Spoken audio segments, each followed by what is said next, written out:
जी जैसा कोई समझदार स्टूडेंट था। तो उसने कहा सर मैं बता सकता हूँ आपकी उम्र कितनी है। तो टीचर ने कहा बेटा बताओ, आप भी बताओ। तो सुबोध जी ने कहा सर आप 40 साल के हो।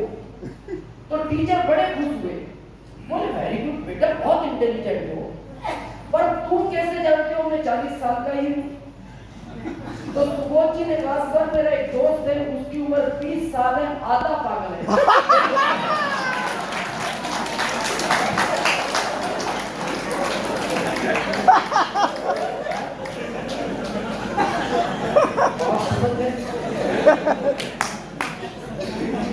उस लड़के के कहने का मतलब था सर अगर मेरा दोस्त 20 साल का हाफ है तो आप ठीक हो। लेकिन हमें पूरा विश्वास है कि हम सभी अच्छे स्टूडेंट हैं। तो हम बात शुरू करें। आप खुश हो? दुनिया का हर आदमी सिर्फ इस मीटिंग में ही खुश हो सकता है, बाकी हर बाहर व्यक्ति आपको रोकता हुआ मिलेगा। मेरा व्यापार नहीं चल रहा, मेरी खेती नहीं हो रही, जॉब में प्रेशर बहुत है, दुकान अच्छी नहीं है, कोरोना में हंसने की ताकत दी है, इसलिए जिंदगी में हमेशा मुस्कुराते रहो। आपने कभी किसी भैंस को हंसते हुए देखा? नो।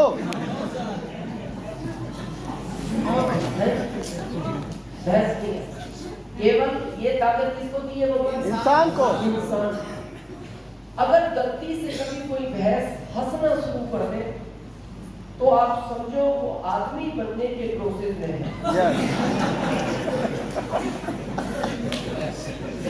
और कोई आदमी अगर हंसना बंद कर दे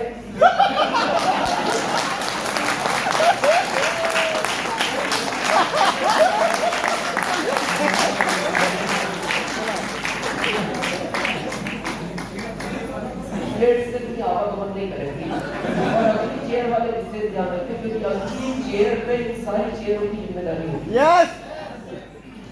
तो समझ गए आप? बहुत लोग आज पहली बार शायद मेरे को सुनेंगे। मेरा नाम दिनेश चौधरी है और मेरा जन्म यूपी मुरादाबाद में हुआ। मैंने काम किया एमपी रतलाम में और अभी मैं आया हूँ उदयपुर राजस्थान से। yes. तो आप थोड़े कंफ्यूज होंगे, जन्म यूपी में हुआ, काम एमपी किया और अभी राजस्थान से। आदमी की ज्यादातर दो ही जन्म भूमि होती है, आपने हमेशा सुना होगा, एक कर्म भूमि और एक यही सुनते हो ना। लेकिन आरसी में तीसरी भूमि तैयार करता है जिसको बोलते हैं एंजॉय भूमि। यस। ये सिर्फ आरसीएम ही तैयार करता है। मेरा जन्म मुरादाबाद में हुआ, यूपी।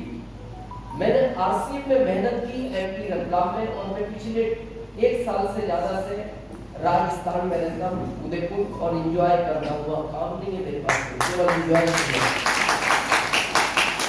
ये आपके साथ भी हो सकता है। लेकिन आज बहुत लोग नए हैं, तो नए लोगों के साथ दो चीजों को लेकर थोड़ा अच्छा नहीं लगता। पहला तो ये टिकट अच्छा नहीं लगता मेरे आदमी। ये लिया है 150, अच्छा नहीं लगता। लेकिन मैं आपको एक वादा करता हूँ कि 150 रुपया ही आपको 150 करोड़ तक लेकर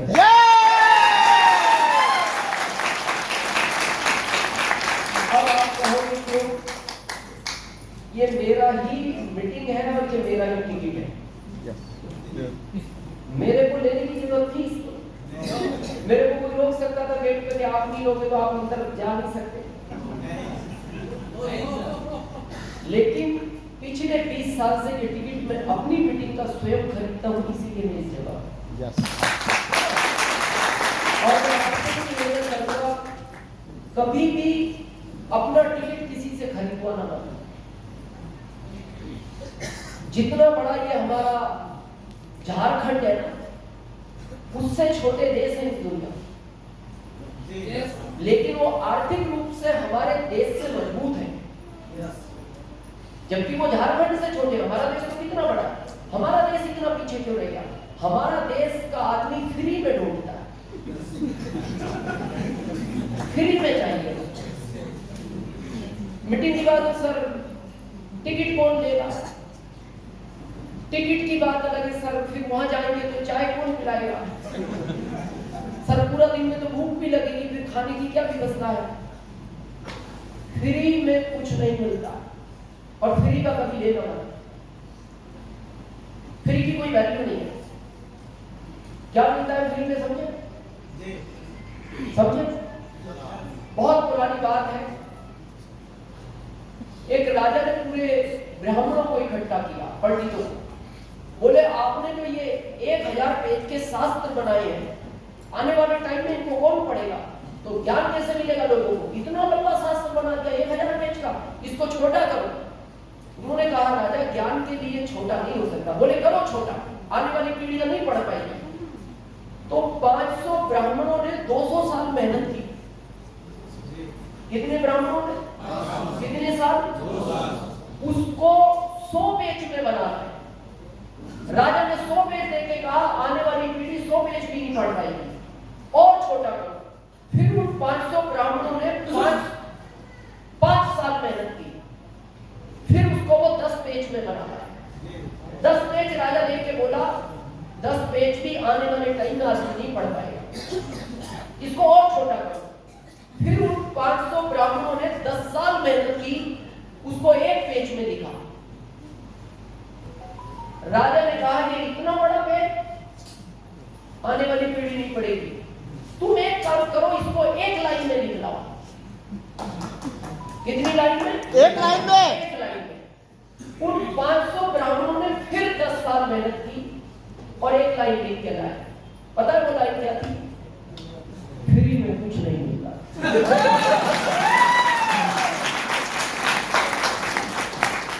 फ्री में कुछ नहीं, बहुत कुछ चाहिए तो कुछ नहीं पड़ेगा। तो आज के बाद थोड़ा सा, क्योंकि ये हर मीटिंग का टेंशन है। अब दूसरी कहानी है ताली की। यहां से जो भी आता था वो ये कहता था ताली नहीं बजा रहे, ताली बजाओ और तेज बजाओ। सोनू जी आए, ताली बजाओ। जितने भी लीडर आए, सुबोध जी हो, सरवन जी हो, सबने रिक्वेस्ट की आपको ताली की। मैं नहीं करूंगा, क्योंकि ताली बजानी क्यों है ये समझना जरूरी है। बार बार कहना पड़ता है ये ठीक नहीं है। तो आज हम रीजन समझे ताली का। ताली के पीछे 2 लॉजिक है, पहला साइंटिफिक, दूसरा व्यवहारिक, और दोनों को आज हम समझते हैं। फिर जीवन में इच्छा हो तो बजाना, नहीं हो तो नहीं बजाना। पहले साइंस को समझते हैं। साइंस को मानते हो आप लोग? साइंस पूरी दुनिया में एक जैसा काम करता है या हर देश में अलग अलग काम करता है? एक जैसा काम करता है। अगर आपके यहाँ गेंद ऊपर फेंको भारत में तो किधर जाती है? नीचे जाती है। अमेरिका में फेंको तो वो ऊपर ही चली जाती है, वहां भी नीचे आती है। क्यों? साइंस है। साइंस पूरी दुनिया में एक जैसा काम करता है। तो अब आप देखना, पूरी दुनिया में हर देश का खान पीन अलग है, हर देश का रहन सहन अलग है, हर देश का पहनावा अलग है, हर देश की भाषा अलग है, हर देश की करेंसी अलग है। लेकिन पूरी दुनिया में ताली बजाने का तरीका कॉमन है। अब सोचने का विषय है, जब पूरी दुनिया में सब कुछ अलग है, ये अलग क्यों नहीं हो सकता? इसका मतलब इसके पीछे कोई साइंस है, और साइंस पूरी दुनिया में एक जैसा काम करती है। तो क्या बोलती है साइंस? कि जब आपकी 5 उंगलियां आपस में वाइब्रेट करती हैं, इनका सीधा संबंध आपके दिमाग से होता है। जब ये ताली बजती है, ये खुलता है। जब ये खुलता है तो उस समय जो आप पढ़ते हो, जो आप देखते हो, जो आप सुनते हो, वो सीधा आपके दिमाग में चला जाता है। ऐसा साइंस का मानना है। इसीलिए आप देखना, भगवान ने हमें कान दिए, क्यों? देखने के लिए, सुनने के लिए। इसलिए लिए सुनने के लिए। तो एक नहीं दे सकता था, सुनना ही तो था। और एक साइड में क्यों, वो भी किधर निकल रहे कि जैसे ही कोई बोले और ये अंदर चला। पर उसने एक नहीं दो दिए। पता है दो क्यों दिए? एक कारण से सुनो,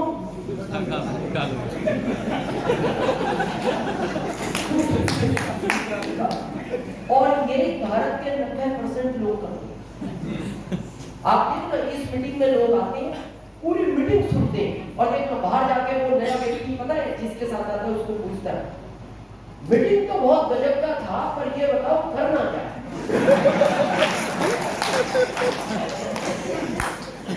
तो इतनी देर यही तो बताया क्या करना है। पर वो क्यों पूछता है? उसने ताली नहीं बजाई। नहीं बजाया तो बुला बुला की तो बात अंदर नहीं।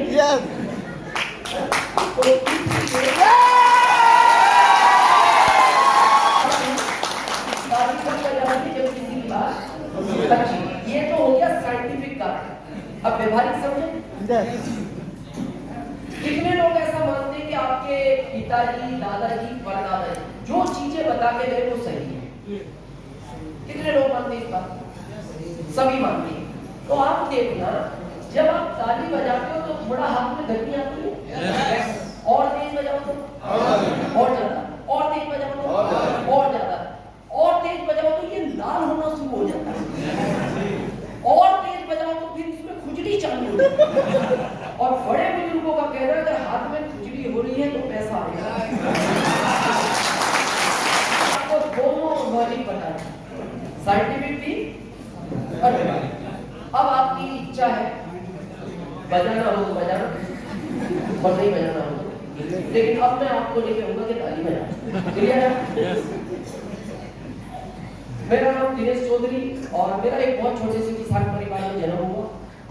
4 भाई, तीसरे नंबर का मैं। और मेरे को अच्छी तरह याद है, मैं लगभग 6.5 साल का था, और मेरे पिताजी को राजनीति का शौक था। वो उस समय गांव के प्रधान हुआ करते थे, आपके यहाँ जिसको मुखिया बोलते हैं। प्रधान और मुखिया लेवल बराबर है, लैंग्वेज स्टेट वाइज चेंज है।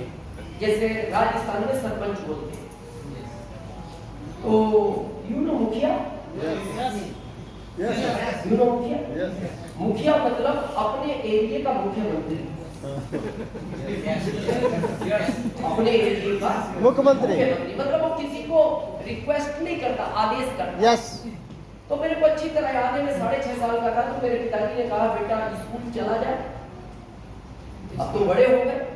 क्योंकि आप देखना, आज के 40-50 साल पहले बहुत छोटे बच्चे को स्कूल नहीं भेजते थे, और गांव में तो विशेष कर। अभी तो थोड़ा सा चेंज हो गया माहौल, है ना, एक फैशन आ गई, 5 साल, 4 साल, 3 साल, 2.5 साल, अभी तो 2 साल में फिर स्कूल में डाल। मेरा ऐसा मानना है बहुत छोटे बच्चे को स्कूल नहीं भेजना चाहिए। उससे उसका शारीरिक विकास होता है, मानसिक विकास होता है। मेरा पोता जब 5 साल का हो गया तब मैंने उसका एडमिशन लिया। कितने साल के बाद? 5 साल बाद। तो उसके माता पिता सुबोध जी मेरे से नाराज हुए। उन्होंने कहा आप जानते नहीं, आपका जमाना अलग था, अभी अलग है, आपके जमाने में पढ़ाई नहीं चाहिए थी, आज पढ़ाई की बहुत जरूरत है। तो मैंने उनको एक ही लाइन कही, बगैर पढ़ाई के काम चल रहा है।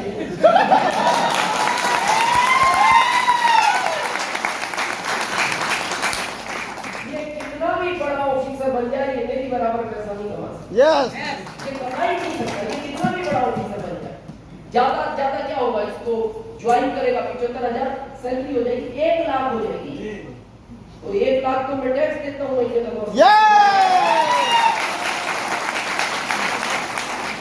तो जो भी कारण रहे, तो मेरे को स्कूल ले जाया गया 6.5 साल की उम्र में। तो आप देखना, उस समय स्कूल में एडमिशन नहीं हुआ करते थे, उस समय के बुजुर्ग बैठे हैं, उस समय भर्ती कराया जाता था। भर्ती दाखिला होता था, और उस समय प्रिंसिपल नहीं हुआ करते थे, स्कूल में हेड मास्टर हुआ करते थे। तो मेरे फादर ने मेरे को ले जाके कहा, हेड मास्टर साहब को, ये मेरा बच्चा है, इसको ठीक से पढ़ाना, और मैं इस गांव का मुखिया हूँ। यस, प्रधान हो। यस। उनका कहने का मतलब ये था इंडायरेक्ट, ये स्कूल पढ़े ना पढ़े, ये बच्चा पढ़ना चाहिए क्योंकि मैं यहाँ का मुखिया। और फिर उन्होंने अगली लाइन कही कि अगर ये पढ़ने में ठीक हो तो इसको हर साल क्लास बदलवा देना, और ये पढ़ने में कहीं कमजोर लगे तो इसको एक ही क्लास में 1 साल और रख के फिर इसको क्लास बदलवा। तो हेड मास्टर साहब ने मेरे को 10वीं तक 18 साल पढ़ाया। हो सकता है मेरे पिताजी की बात बहुत अच्छी लगी, जो भी 18 साल के बाद उन्होंने गांव में खबर भिजवाई किसी के साथ कि मुखिया जी को भेजना, यानी मेरे फादर को बुला के हेड मास्टर साहब ने कहा, या तो आप इस बच्चे को इस स्कूल से ले जाओ या फिर ये स्कूल हम यहाँ से ले जाएं।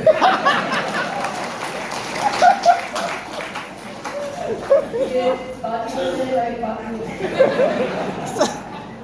ये आपको पता है मेरे पिताजी की indirect insult, yes, indirect insult थी उनकी कि आपने कहा था मैं मुखिया हूँ, बच्चे को ठीक से पढ़ाना, ये हाल है तुम्हारे बच्चे।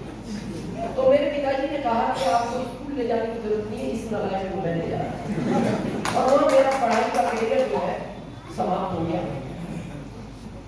मैंने मेरी माँ को कहा क्या करें, मेरी माँ ने कहा बेटा खेती तो तू कर नहीं पाएगा क्योंकि खेती में थोड़ा सा मजबूत आदमी है। यस, अभी तो मैं थोड़ा न्यूट्रिशन खा के ठीक हो गया,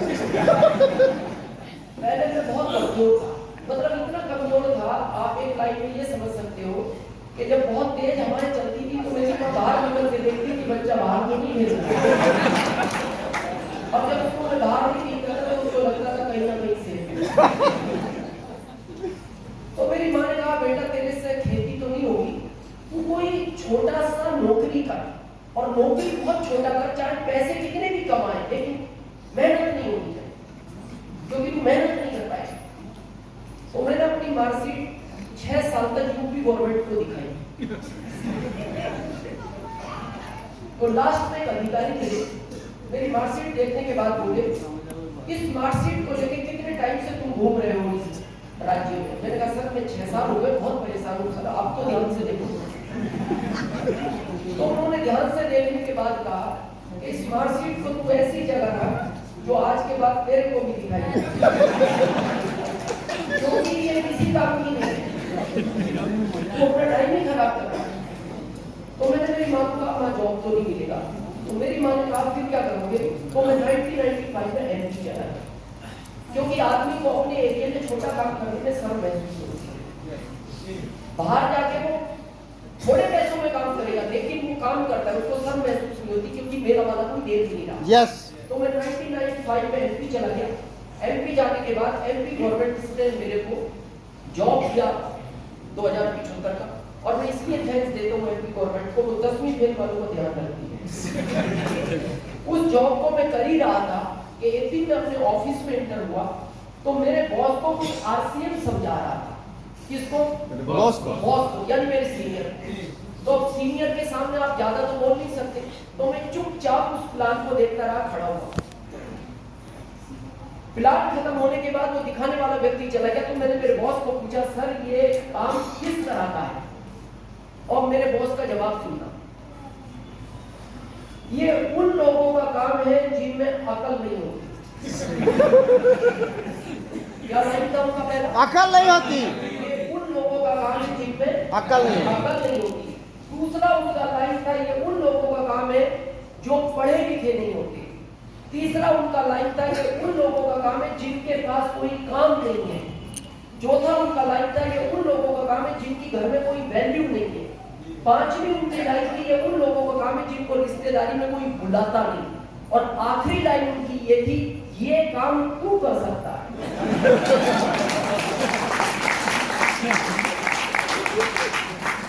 मतलब क्या था कि ये सारे गुण तेरे में पाए जाते इसलिए कर सकता है।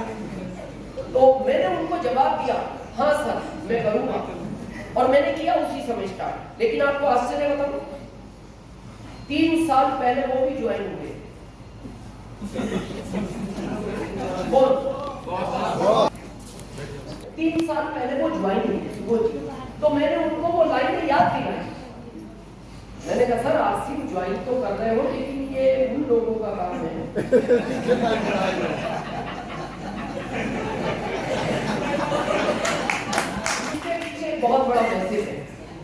अब समझोगे, जो लोग आज भी आरसी में टाइम पास कर रहे हैं, जो लोग आज भी इसको करना नहीं चाहते, जो लोग आज भी इसके प्रति सीरियस नहीं है, जो लोग आज भी सोच रहे हैं कि मैं 2 साल बाद शुरू कर दूंगा, ये उन लोगों के लिए मैसेज है। जब मैंने उनको कहा कि सर याद करो वो 5 लाइनें जो आपने आरसी ज्वाइन करते टाइम मेरे को कही थी और आप इसको ज्वाइन करने जा रहे हो, उन्होंने कहा दिनेश मैं अच्छी तरह जानता हूं, शायद उन लाइनों ने मेरा जीवन खराब कर दिया। मैंने कहा क्यों? बोले अगर वो लाइनें नहीं बोलता तो आरसी तो पहले मेरे पास आया था। जॉब में मैं तेरा बॉस था, लेकिन उन लाइनों की वजह से आरसी में तू मेरा बॉस। अगर मैं वो लाइन नहीं बोलता तो मैं आरसी में भी तेरा एम्प्लॉय होता, जबकि आरसी में आज तू मेरा एम्प्लॉय है और जॉब में मैं तेरा एम्प्लॉय था। अब उनके और मेरे बीच में 17 साल का गैप है। मेरी आईडी यहाँ है, अब ये गैप 17 साल का पूरी जिंदगी भर रहेगा, पूरी जिंदगी रहेगी, और ये उनको हमेशा तकलीफ देगा कि ये ऐसा क्यों हुआ। तो आप इस गैप को मत लेना, नहीं तो आने वाली पीढ़ियां, अभी सरपंच जी एक बात कह रहे थे, इस बिजनेस को करने का कारण होना चाहिए, क्यों करना है? मैं बताऊं कारण क्यों करना चाहिए। जो लोग आज भी सोच रहे हैं, बहाना बनाते हैं, सब ठीक है मेरी लाइफ अच्छी चल रही है, कोई अच्छी नहीं है। आप अपने परिवार से तो पूछो, वो आपके साथ रह के लाइफ अच्छी निकाल रहा है कि नहीं, आपकी अच्छी चल रही है उससे मतलब नहीं है। एक कड़वा सच है लेकिन है सच, अगर आपकी इजाजत हो तो मैं कहूँ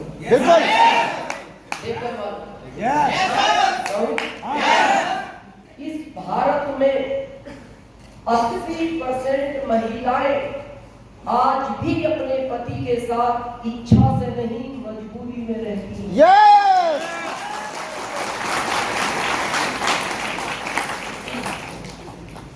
ये बहुत बड़ा परिणाम है, इच्छा से नहीं मजबूरी में रहती है। और फिर आप कह रहे हो क्या जरूरत है आपसे? अरे उस पत्नी से तो पूछो। और क्यों रहती है? भारत के संस्कारों में बनी। एक बेटी की जब आप शादी करते हो ना, तो बार बार देखना माता पिता उसको एक ही बार बात बोलते हैं, एक ही बात को रिपीट करते हैं बार बार, बेटा कुछ भी हो रहना नहीं। इसलिए वो मजबूरी है उसकी, क्योंकि माता पिता ने बोल दिया कुछ भी हो रहना नहीं। अगर उसको शादी के टाइम ऑप्शन दे दिया जाता कि जब तक अच्छा लगे रहना, नहीं लगे तो छोड़ के भागना। आपको क्या लगता है आप में 80% लोग सिंगल होते हैं? और ये पता है मैं बात क्यों कह रहा हूँ?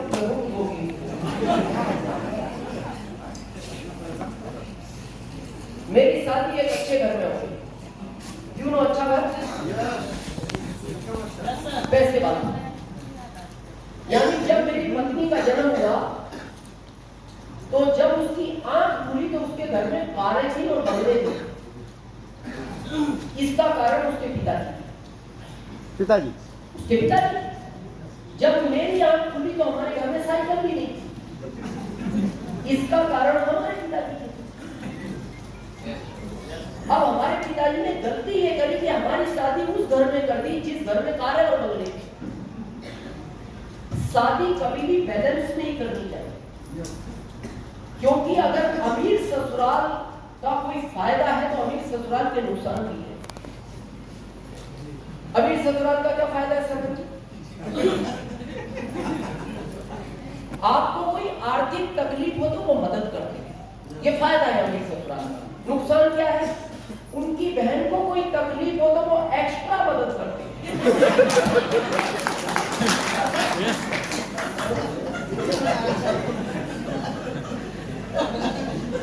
इसीलिए कभी भी अगर गलती से अमीर ससुराल मिल जाए तो वो पास में नहीं होनी चाहिए, वो डिस्टेंस से होनी चाहिए, दूरी होना चाहिए। पता है क्यों? कभी उनकी बहन उनके भाई को कोई शिकायत करे आपके बारे में तो आपको भागने का तो मौका मिलेगा।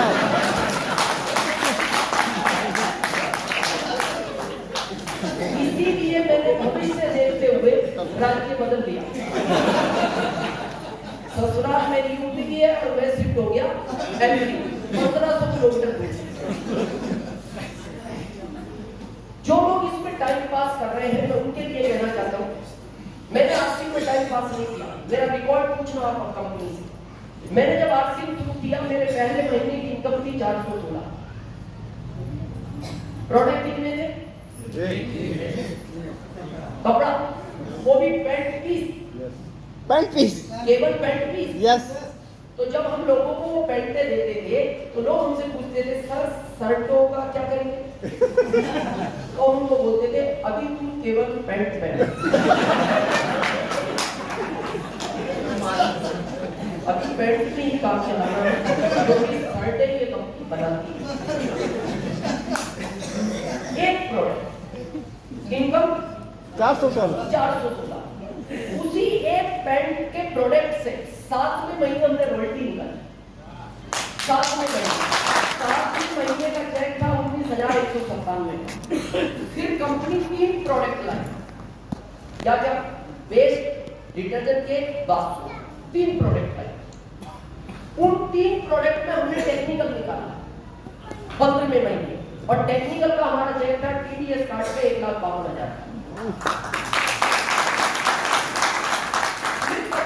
और 17 प्रोडक्ट में, तो टोटल प्रोडक्ट हो गए 20 प्रोडक्ट में हमने स्टार मूवी निकाला 5वें साल, और स्टार मूवी का 2007 का हमारा चेक था टीडीएस कार्ड के 7,80,000।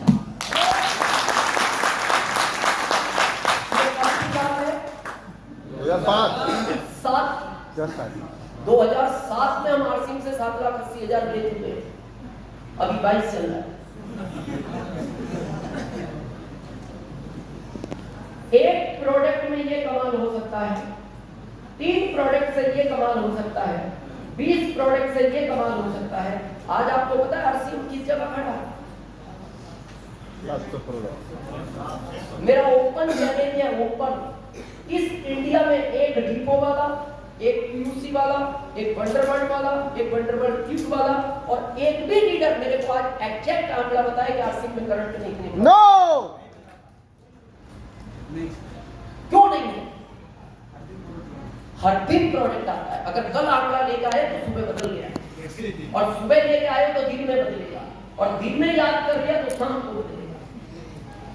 तो जब 3 प्रोडक्ट में ये हो सकता है, एक में ये हो सकता है, 20 में ये हो सकता है, आज आपको प्रोडक्ट का आइडिया नहीं कि कितने हैं, तो सोचो आज क्या कमाल हो सकता है। और ये कमाल आपको फरवरी में भीलवाड़ा देखने को मिलेगा। यस, ये देखने को मिलेगा भीलवाड़ा फरवरी। ये क्यों थी स्पीड हमारी इतनी? आज आप क्यों धीरे धीरे आरसीएम कर रहे हो? मैं बताऊं क्यों थी? मेरी पत्नी महीने में 20 बार, 22 बार, कभी 25 बार एक फिक्स कोटेशन सुनाती है। क्या था वो कोटेशन? बताओ। यस। अपने आप को सौभाग्यशाली समझो, मैं आपके साथ रहती हूँ।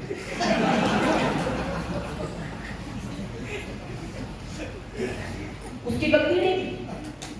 आदमी जब गरीबी से अमीरी की तरफ चलता है तो वो खुश होता है, लेकिन जो आदमी अमीरी से गरीबी की तरफ जाता है उसको तकलीफ होती है। तो मैं अपने जीवन में खुश इसलिए था, मैं तो नीचे से गुजर जा रहा था। उसको दुख इस बात का होता था वो वहां से इधर आ गया। जिसके घर में कार बंगले वो 2075 सैलरी में साथ में रहते, तो वो एक ही बात बोलती थी, अपने आप को सौभाग्यशाली समझो, मैं आपके साथ रहे। ये लाइन सुनना कभी पत्नी के मुंह से, बहुत सुकून मिलता है।